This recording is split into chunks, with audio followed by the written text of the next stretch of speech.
Hi, I'm Regina Taylor, the curator of the Black Album Mixtape, and I'm so happy to have with us Akin Babatunde. Welcome, uh, Hi, Regina. Mr. I'm so glad to see you and thank you for having me. Yes, multi-hyphenated person, uh, from singing to writing to directing to uh, now writing a book to just everything. Thank You you, do honey. everything. Also, a wonderful activist. Uh, and I'd like to ask you, where did that come from, your activism and your work? That's a good question, Regina. I grew up, I'm a native New Yorker, grew up in Brooklyn, New York, and I grew up during the Black Arts Movement during the late 60s, early 70s. So people like Amiri Baraka, Barbara Ann Tier, the Mm, New Lafayette Theater, those were experiences of mine. I was actually a part of the National Black Theater Company in Harlem that Barbara Ann Tia founded. And my brother and I, Oba Babatunde, who's a celebrated actor, Emmy Award-winning actor, we um, we were a part of that company, original members of that company. yes. So this desire to change, to transform our perspective in terms of the way we represent each other in the world through the arts is part of my DNA. I Mm, remember going to New Jersey, where Leroy Jones of Miri Baraka had his company at the time, and Barbara took the whole theater over to see what they were doing. I remember walking in the streets of Harlem and mm, sneaking into the New Lafayette. I remember Denzel Washington paving the streets of New York, and his and becoming aware of him when he did a play called the When the Roosters Come Home to Roost with Kurt Kurtzy and Denzel Washington. It was the precursor to Malcolm X, the mhm. movie. Yes. So I had all of these great experiences. I remember that there was a time that Broadway was called the Great Black Way because Mm, there were over 7 shows on Broadway at the time. mm, Ain't Supposed to Die a Natural Death, The right. Wiz, you name it. So all of those experiences and La Mama Theater. I'm a Yes. La Mm, Mama baby.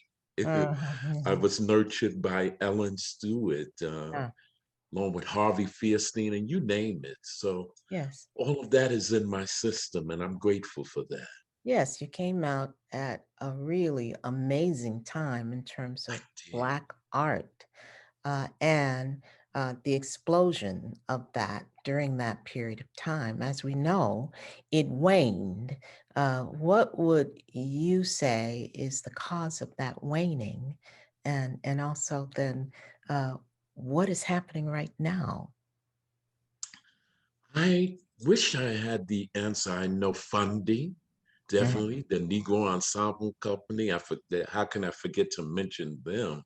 Um, I performed at the Negro Ensemble Company in a play called Secret Place mm, that Garrett Morris wrote from Saturday Night Live, and huh, Bill Dukes directed it. And yes. eventually it went on to La Mama Theater, where Ellen uh, used to come down from her apartment because she lived on top in the Yes. theater and Mhm. watch my Mm. performance every night.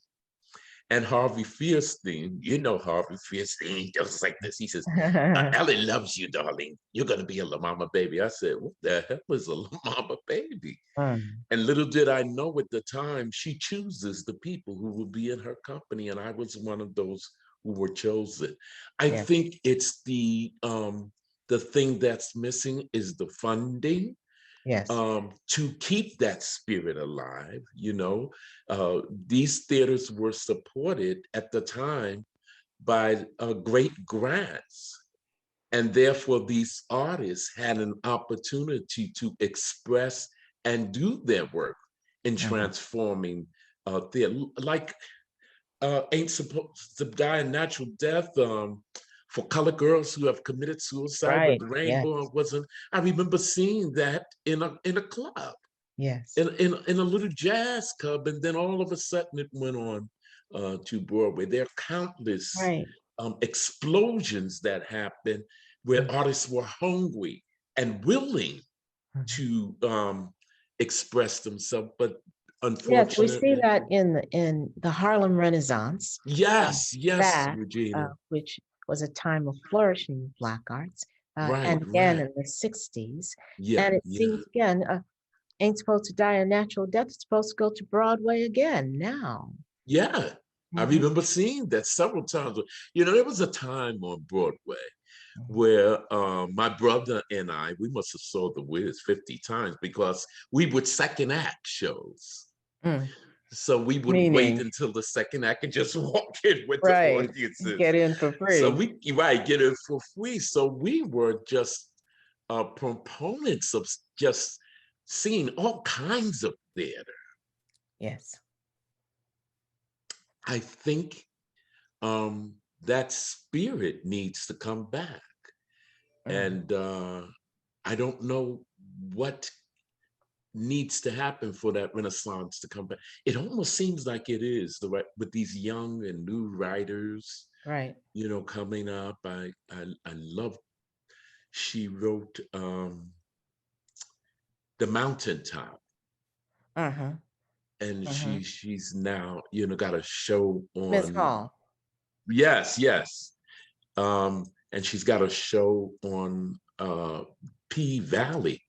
It's Mhm. brilliant. Yeah. Writers like that, young female writers like that are popping up, and that's like a renaissance. Yes, and you have Marcus Gartley, you have Oh a whole yeah, host of Dominique Morisseau, you have yes, all of yes, these like fierce, wonderful writers yes, yeah, all at once with these very varied visions, right, voices exploding on the scene right now. And there's yeah, space for them in this yeah, moment in time, not only in theater, but across the board yes, yes, with film, with TV, with this industry. Yes, it's yeah. an exciting time. It is. Uh-huh. So you're writing a new book.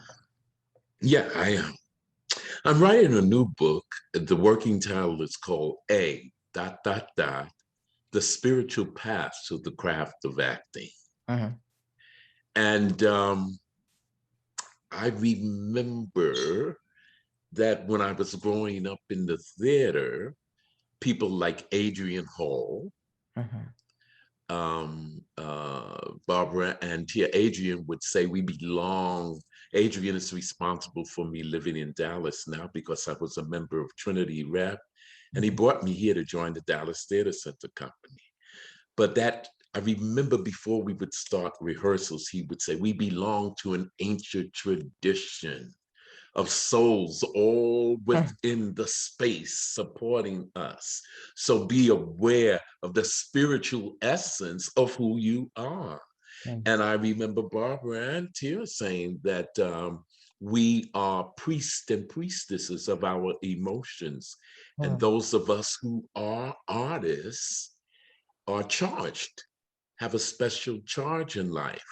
Mhm. So when I have opportunities to lecture or do master workshops around the country with young and aspiring actors, I find um, that they don't plug into the greater perspective, that they're more interested in what can I get, Mhm. uh, the star rather than the star within, reaching, um, looking for perfection rather than progress. Mhm. Mhm. And so I started just writing things because they came out when I would talk to the artists I was working with. I'd say, stop the judgment rather than acceptance. Stop trying to be so good rather than present. Right. And I started writing, and a lot of it is my own personal experiences as an actor, wanting to be. I remember doing a play called My Children, My Africa Yes. by Afu Fugard. And at the time, I was the only African American actor at the Dallas Theater Center during the Adrian Hall years. Mm. And it was chosen for me. And I wanted to be good so bad. I just wanted the reviews. I wanted to be celebrated because it was chosen for me. And I forgot why I was doing it. Mm. And Clinton Turner Davis, a wonderful actor and great friend of mine, was on my behind like white on rice. He'd say, You're so busy trying to be right and good that you're forgetting the spirit of the character. Mm. And one day I sat in rehearsal, this is a true story, and I was just twiddling my fingers. And he stopped me. He said, Oh my God, there he is. Uh-huh. There's Mr. M. From a simple thing like a gesture, a Mm. gesture. And I think that some of these great directors and teachers like Uta Hagen, Meisner, um, uh, Frank Silvera, who trained a lot of our Max Delanthal, who trained a lot of our African American artists, Mm. people like Cecily Tyson, and they came from that perspective, Mm. and I think that's who I am. Every time I do a character or direct a play, it's almost like the spirit of it reveals itself to me. And I know you're aware because you're a fantastic Ah, artist. And of course, when I listen to other great artists like yourself, they always talk about that connection to something greater than themselves. right. It's wonderful to be an actor and to be able to give yourself, your vessel, over to these Oh, spirits. They pour themselves into you, don't they? oh my God, Regina, yes. Mm. Oh yes, I did I have a play called Lonesome Blues based on a one-man show based on the legacy of Yes. Blind Lyman Jefferson. And my brother said that Keith David, who's a friend of ours, came to sort of show, and he said, I know Akin ain't blind.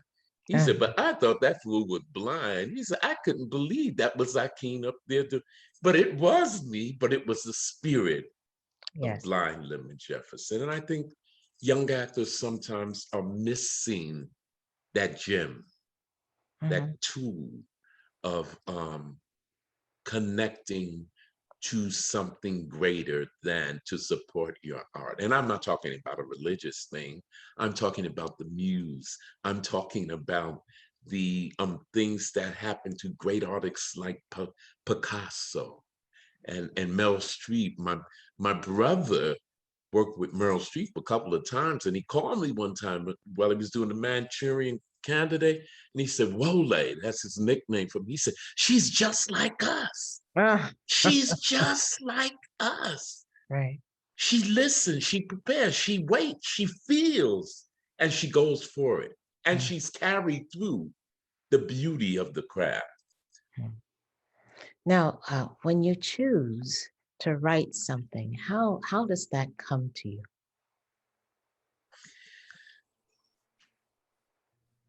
Through bits and pieces. Mhm. Sometimes in the midnight hour, meaning like 4:30 in the morning, Mhm. things will just pop up. Like Blind Lemon Jefferson, how did he come to you? Why did Well, you write actually, about him? Alan Governor, Dr. Alan Governor is, I was introduced to him, Mhm. and we wrote it together. Mhm. He had written several books on the blues and had been interested in doing a work on blind Lemon Jefferson. And Margie Reese, who was the um, head of the Office of Cultural Affairs in Dallas at the time, made the introduction, and she thought we'd be a good fit. Mm. And we have, we've done several things since then, but just and even August Wilson's, we met him at the Festival of the American Cultures when he was here in Dallas. And it was the start of our show. We did an excerpt from it. At the time, it was called Blind Lemon Prince of Country Blues with a Mhm. cast of 16. And he Mhm. said, "Ooh, guys, y'all are on to something." He said, "Because I wanted to do something on Blind Lemon Jefferson before I started Ma Rainey." He said, "But I just couldn't find enough on him." Mm. He Mhm. said, he said, "But I listened to Blind Lemon for years while writing Ma Rainey." Mm.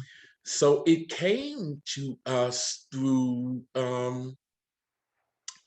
in us in different ways. We had a structure. We knew that we wanted it to take place um, in the after his death. It's almost like he comes to life, and from there we just went. So it's always like a kernel, and even in writing this books, sometimes I'll just wake up in the middle of the night and just start writing, Mhm. or driving. A phrase will come to me. I have a publisher who wants to publish it, and she's on me. She said, "Come on, Akin, you got to get this done. There's something there." And I love how she works with me, but I, it's coming when it comes. Right. Yes. Uh, you work a lot with young people here Mhm. in Dallas, Texas. What do you get from them? What do they get from you? Well, Curtis King, who's a dear friend of the both of ours, who is the founder and artistic director of the Black Academy of Arts and Letters. Mhm. At one time, I was the coordinator of his summer program, and by the time when I left, it was like 500 kids participating in it. It's still going, and really really successful. But even today, Curtis, I am the coordinator of something called the Playwrights Horizon, Mhm. and I'm sorry. I'm going to come back to that. Someone's ringing my doorbell. Hold okay, on just okay. a So you mentor a lot of young people in Dallas.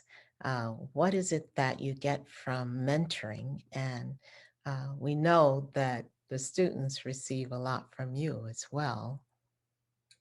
Oh, it's like it absolutely feeds me Mhm. to see someone like it's a privilege and an honor to be called mentor, and I don't go looking for people. I really don't. I'll have people sometimes they say, "I want you to mentor me." I said, "Okay." Are you ready to do the work? Yeah. Because the craft and the arts is work. But Yes. when I see people like Tosha Story, Mm. who is on the Oval, and now The Young and the Restless. Mhm. She's been in my life for 30 years, graduating from SMU, your alma mater. Yes. And I ended up mentoring her. Every time I direct something, she's my assistant director. I need her Yes. right by my side. She knows my style, and she knows when I'm letting something go away. Liz Michaels Mhm. is another celebrated actress here. Ackman Watson has gone on to do wonderful things, actually playing Aaron Burr in Hamilton. So I am grateful to Curtis King, Mhm. who's a dear friend of the both of ours, the founder and artistic director of the Black Academy of Artists and Letters. Mhm. For the last 7 years, he has something called the Playwrights Corner at his organization. And every Sunday, 4 times a year, he provides an opportunity for a stage reading of plays Mhm. that are not well known or well known but have been forgotten in the African American diaspora. Recently, we did Checkmates by Ron Milner. Right. And so when I see that in providing that kind of thing, that artists are able to fall on their face and learn and learn the technique of a stage reading, which is totally different, you know. Mhm. It's not just sitting in there looking at the words. You have to bring those words to life. So when I see their growth, it like feeds me Yeah. consistently. And I like that there are artists that are grateful for the coaching. And I've been around, so the wisdom that I provide. But there are also some artists, which is another part of me writing the book, Mhm. who suffer from. There's a chapter in my book called "Somebody Told You You Were Good and You Believed Them." Oh. Right? Somebody Mm. told you you were good and you believed them. And so you off to the races because of some past review, and you think you've arrived. We Mm. never arrive, you know? Yes, How often have you, we're go ahead, always Bridget. both students. We're always students. We're We always become students, teachers, but we're always students in this. right? Always open to learning something new. Open to learning and constantly searching and Mhm. constantly discovering. Yes. And when I stop doing that, I shouldn't be doing it. So Mhm. it is a apps. And then these people who I come to mentor Right. become part of my family. Hmm. Tosha's my family. Liz is my family. I have a young man, his name is Vandosha Stripling, the second, who I wrote a poem for the Black Museum Project.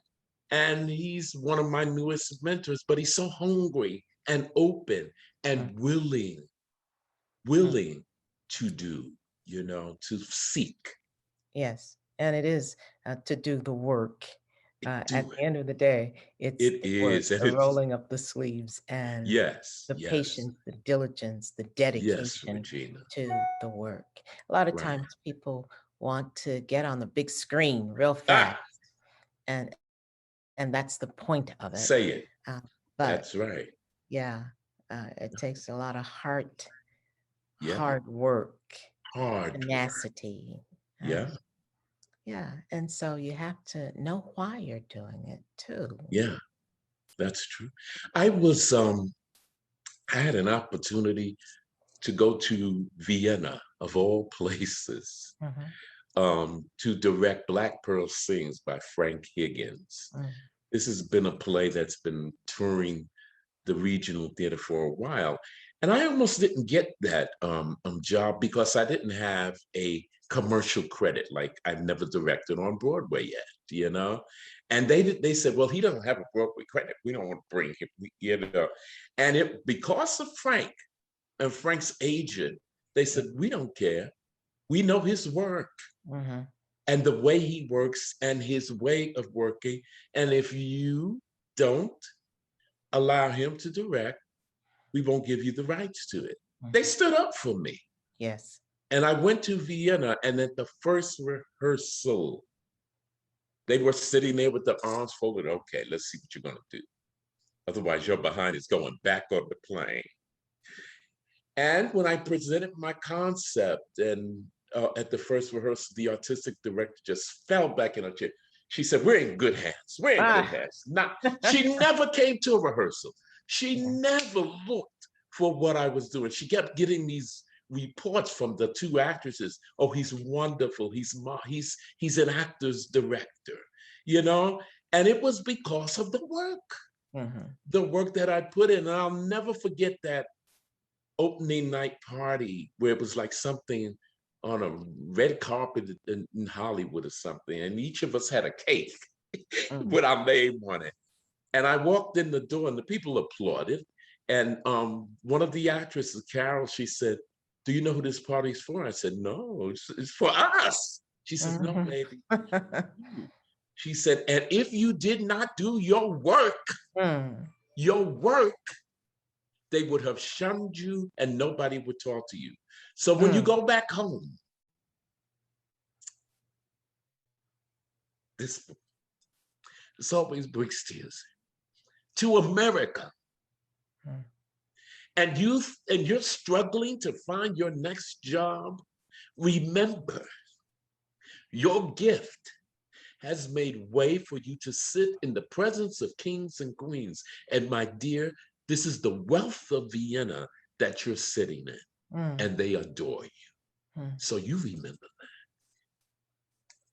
and it's because of the work. Yes. Yes. Mm. Beautiful. Thank you, Regina. Thank you. Thank you. Thank you. Thank you for having me. What's the name of your piece? It's called To Be. And you gave a wonderful challenge. And I think the question you asked was, why protest? And or should we protest? I can't remember specifically, but again, in the middle of the night, Hamlet started visiting me, to be, but not Hamlet, in a different way. And I wrote a piece called To Be, and it's a spoken word piece that I rehearsed and put on a young actor who asked me to be his mentor, Van Stripling the second, and it deals with the struggle of why I should stand up Mm, for myself, why I should be worthy when I feel I'm not worthy, mm, why I should know that if I make one step with conviction and strength, that my destiny will make two. So when I read it, had it, shared that with you, the piece, I was so, because we were a little, I said, well, I hope Regina likes it, and mm. you were so welcoming and so excited and said, oh my God, Akin, that's perfect, that's perfect, and that meant the world to us. Well, I thank you for sharing your work. I thank you for sharing your work with the Black Album Mixtape and for sharing your work and wealth of wisdom to the young folk who are coming up. And it is whether they are going to be artists uh, Mm, studying this craft, they can use it in any direction they want to go in. right, That and is, that's the key word, artists. mm-hmm. Yes. So I think, Yeah.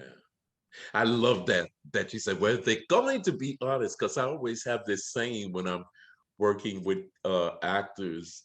I say, are you acting or are you acting? Because you acting at it, baby, but you ain't acting. oh, oh, yes. And at the core, you do have to present yourself exposed. Uh, Mhm. what is your core? Who are you with your Right. full authentic self? Uh, Yeah. and I've seen the work that you do Oh as an man. actor and as a teacher. And it is always so real, deep, and authentic.